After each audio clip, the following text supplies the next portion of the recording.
Now to our Monday night panel from the world of media. Tonight, two new faces, but probably familiar names to you. In Melbourne, Adam Schwab, business columnist and author, and a book called Pigs in the Trough. I was going to say it's a great name. And with me in the studio, veteran political journalist for News Limited, Malcolm Collis. Gentlemen, welcome. Welcome, Janine. Hi, Janine. I'm going to start with you because every week on this media panel I have been asking about the mining tax. Now, we got rid of the old one, the new one's there. You wrote a column on Friday about the new tax. Just want to ask, given that we've now got the threat of junior miners launching a new advertising campaign against it, where are we with it?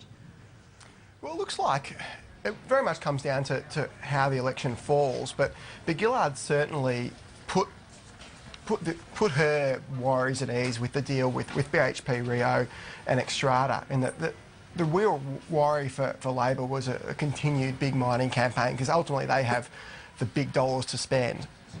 However, there may be obviously a spectre of a smaller campaign, but you've got to wonder how many small iron ore and coal miners there actually are, given every other metal, nickel, gold, silver, whatnot, has been excluded now. So the war chest of the so-called small miners probably isn't that large, so I doubt Gillard's overly concerned in that respect. What's probably more of a concern was reputation-wise is the huge error that was made with the numbers, the $12 billion error that was made by Treasury, and that Labor wasn't altogether honest with when Gillard announced the change to the MRRT, which was very good in most respects.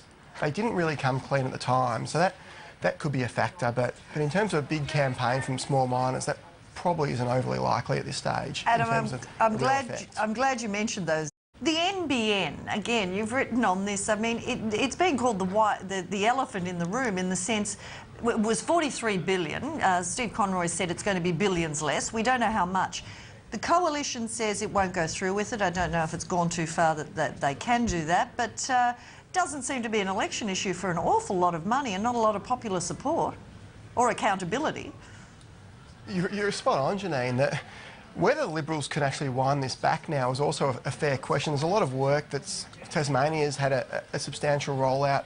Obviously, the executive's been employed, that they're looking at sites now, so a lot of work's being done on a project that a lot of people sort of forget that the NBN was expanded to a $43 billion project in around April 2009. And that coincided with the global financial crisis. So it really was, as we wrote last week, a political decision rather than necessarily an economic decision. There was no cost-benefit analysis done, and in fairness, that's often not the case, but there was no economic analysis done. It was almost a rushed policy, and that's fine if you're talking, well, maybe not fine, but in certain insulation or green loans, they were debacles, but they were debacles on a smaller economic scale. This is a massive project, a $43 billion, probably less, probably in the 30s now with the deal with Telstra, but a huge project that had virtually no economic analysis done on its impact.